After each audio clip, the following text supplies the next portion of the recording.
Good morning class. अब हम देखते हैं केमिस्ट्री क्लास 10। पिछले क्लास में हम पढ़ाए हुए थे जो रासायनिक समीकरण किसे कहते हैं, रासायनिक अभिक्रिया किसे कहते हैं, प्रतिफल किसे कहते हैं, अभिकारक किसे कहते हैं, संतुलित रासायनिक समीकरण और असंतुलित रासायनिक समीकरण। फिर उसके बाद हम समझे हुए थे रासायनिक समीकरण लिखने के नियम। इतना चीज़ हम समझ लिए थे। आज हम देखते हैं जो रासायनिक समीकरण से प्राप्त होने वाली सूचनाएं। रासायनिक समीकरण से रासायनिक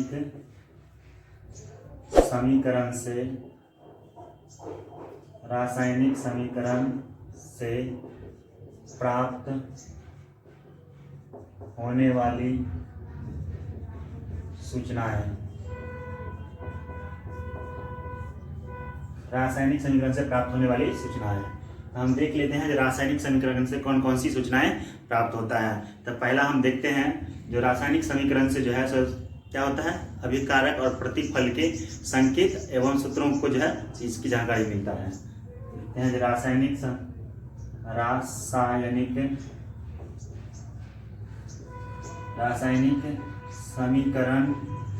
से अभिकारक एवं प्रतिफलों के संकेत एवं सूत्र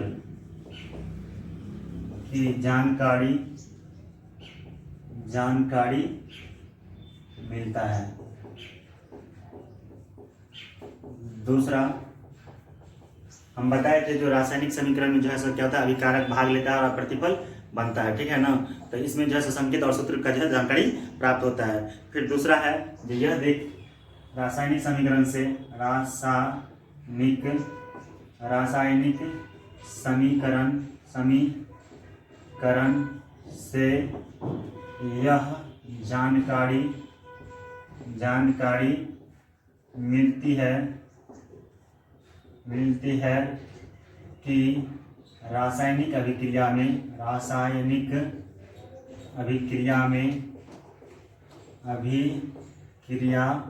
में कौन कौन से पदार्थ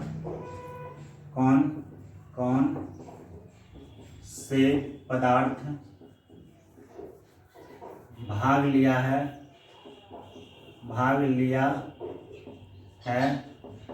और कौन सा पदार्थ बना है।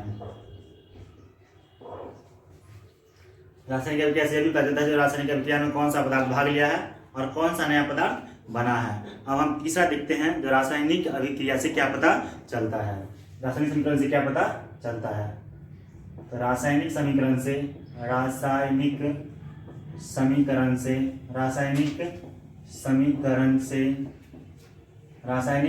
से अभिकारक एवं प्रतिफल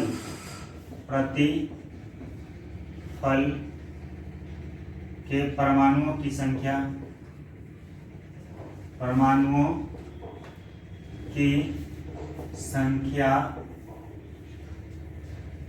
की जानकारी मिलती है।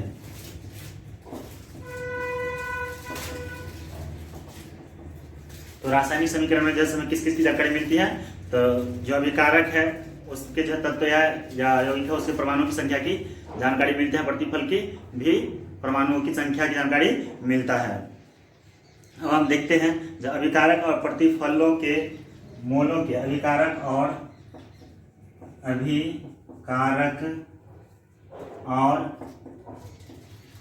प्रतिफलों के मोलों के अनुपात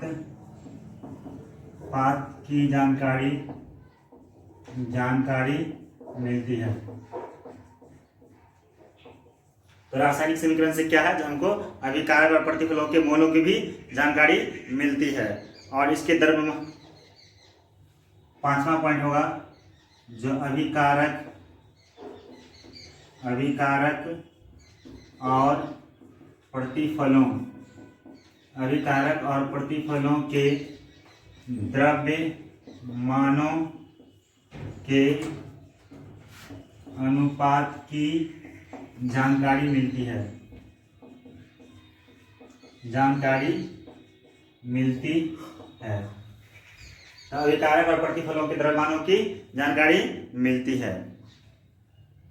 अब इतना चीज जो है क्या है, ये रासायनिक समीकरण से प्राप्त होने वाली सूचनाएं हैं। अब हम देखते हैं रासायनिक समीकरण के जो है कौन कौन से लाभ है, रासायनिक समीकरण के उपयोग के कौन कौन से लाभ हैं, ये हम इसको मिटाने के बाद बताते हैं। देखते हैं रासायनिक समीकरण के उपयोग के कौन कौन से लाभ है। रासायनिक समीकरण के उपयोग से लाभ। अब जो है रासायनिक समीकरण के उपयोग के कौन कौन से लाभ हैं, तो देख लेते हैं क्या क्या लाभ हैं। पहला जो है रासायनिक समीकरण से जो है हमें समय और कागज की बचत होती है। रासायनिक समीकरण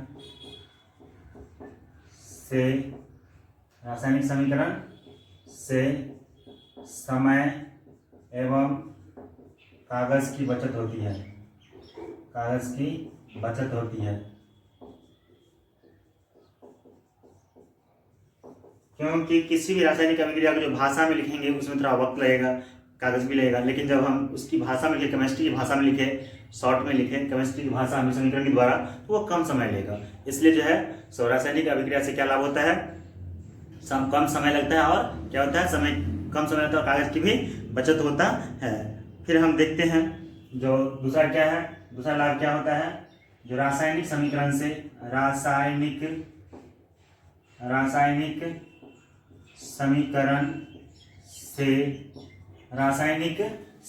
से जो है क्या होगा, रासायनिक समीकरण से अभिकारक एवं प्रतिफलों के परमाणुओं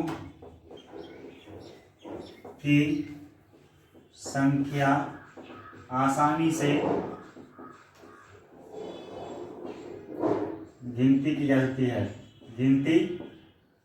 की जा सकती है।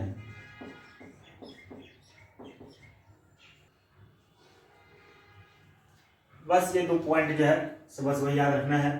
फिर अगला हम देखते हैं अब हम देखते हैं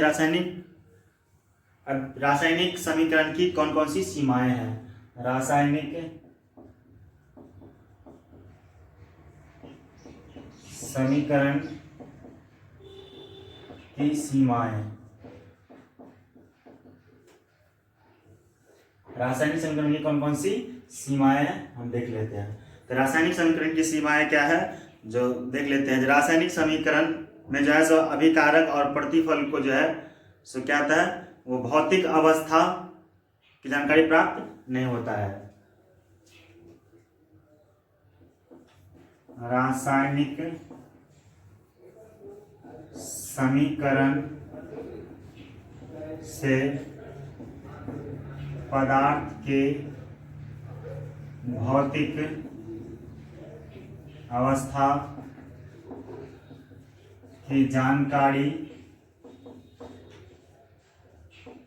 नहीं मिलती है।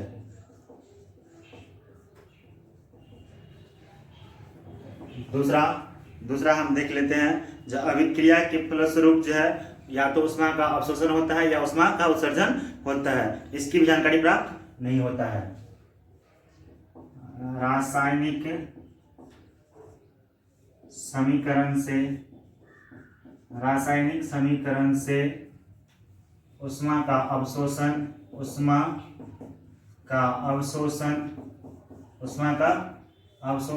या उत्सर्जन की भी जानकारी नहीं मिलती है।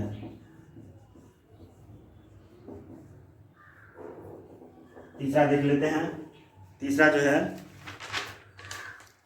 रासायनिक समीकरण से यह भी पता नहीं चलता है कि अभिक्रिया किन दशाओं में संभव है।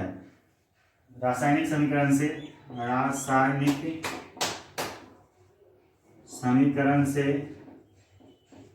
रासायनिक समीकरण से अभिक्रियाओं की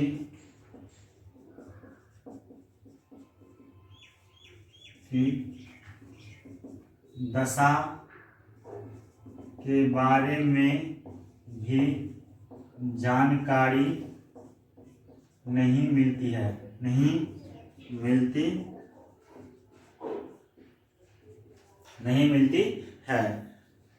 ज़्यादा पॉइंट याद रखने की जानकारी नहीं है, बस इतना ही 3 पॉइंट याद रख लेना है। ठीक है, इतना ही से फिर आगे हम अब इसके आगे बढ़ाते हैं जो संयोजन या संश्लेषण अभिक्रिया। अब हम देख लेते हैं जो संयोजन या संश्लेषण अभिक्रिया। संयोजन या संश्लेषण अभिक्रिया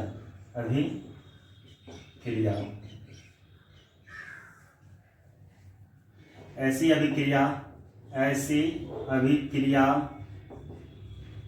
अभिक्रिया जिसमें कोई दो पदार्थ ऐसी अभिक्रिया जिसमें कोई दो पदार्थ आपस में मिलकर अभिक्रिया करके एक नए पदार्थ का निर्माण करता है। क्या करता है? एक नए पदार्थ का निर्माण करता है जिसका गुण पहले वाले पदार्थ के गुण से अलग हो। अभी हम लिखे हैं डिफिनेशन जो रासायनिक मतलब संयोजन या संश्लेषण अभिक्रिया का डिफिनेशन लिखा है जो ऐसी अभिक्रिया जिसमें कोई दो पदार्थ, नाम है संयोजन या संश्लेषण। संयोजन मतलब क्या? बनाना। संश्लेषण मतलब बनाना। तो इससे हम परिभाषा कर सकते हैं इसके नाम के आधार पर, जो ऐसी अभिक्रिया जिसमें कोई दो पदार्थ आपस में क्या करेगा? मिल करके अभिक्रिया करेगा तो एक नए पदार्थ का निर्माण करेगा जिसका गुण जो है पहले के पदार्थ के गुण से अलग होगा। अब पदार्थ कौन सा होगा? तो तत्व भी हो सकता है, तत्व यौगिक हो सकता है, या यौगिक से अभिक्रिया हो सकता है। तो अभी हम पहला देखते हैं तत्व की अभिक्रिया। पहला क्या देखते हैं? तत्व की अभिक्रिया। तत्व की अभिक्रिया। पहला क्या है? तत्व की अभिक्रिया। जैसे हम देखते हैं जब कार्बन ऑक्सीजन से अभिक्रिया करता है। किससे? जब कार्बन ऑक्सीजन से अभिक्रिया करता है तो कार्बन डाइऑक्साइड बनाता है। तो कार्बन क्या है? तत्व है। ऑक्सीजन क्या है? एक तत्व है। जब यह दोनों अभिक्रिया करेगा तो क्या बनाएगा? एक नया पदार्थ बनाएगा जिसका नाम होगा कार्बन डाइऑक्साइड। इसी को भाषा में लिख सकते हैं, जब कार्बन डाइऑक्साइड ऑक्सीजन के साथ अभिक्रिया करता है तो एक नए पदार्थ का निर्माण करता है जिसका नाम है कार्बन डाइऑक्साइड। तो यह है कार्बन तत्व है, ऑक्सीजन तत्व है, और ये क्या बनाया? ये कार्बन डाइऑक्साइड बनाया। फिर हम देख लेते हैं जो तत्व की अभिक्रिया में जब मैग्नीशियम को वायु या ऑक्सीजन में जलाने पर मैग्नीशियम ऑक्साइड के सफेद चूर्ण प्राप्त होता है। जब हम मैग्नीशियम की अभिक्रिया ऑक्सीजन के साथ कराएंगे, मैग्नीशियम की अभिक्रिया किसके साथ कराएंगे? ऑक्सीजन के साथ कराएंगे तो हमको क्या पड़ेगा? MgO2, मैग्नीशियम ऑक्साइड का सफेद चूर्ण प्राप्त होगा। क्या प्राप्त होगा? मैग्नीशियम ऑक्साइड का सफेद चूर्ण प्राप्त होगा। इसको यहाँ 2 कर देते हैं, संतुलित हो जाएगा। और यहाँ पर Mg यहाँ 2 कर दिए, ये संतुलित हो गया। तो जब हम मैग्नीशियम को ऑक्सीजन के साथ अभिक्रिया कराएंगे तो तो क्या बनेगा, मैग्नीशियम ऑक्साइड का सफेद चूर्ण प्राप्त होगा। अब हम फिर देख लेते हैं लोहा और गंधक। लोहा और गंधक की अभिक्रिया, किसकी अभिक्रिया, लोहा और गंधक, Fe। लोहा, गंधक मतलब सल्फर।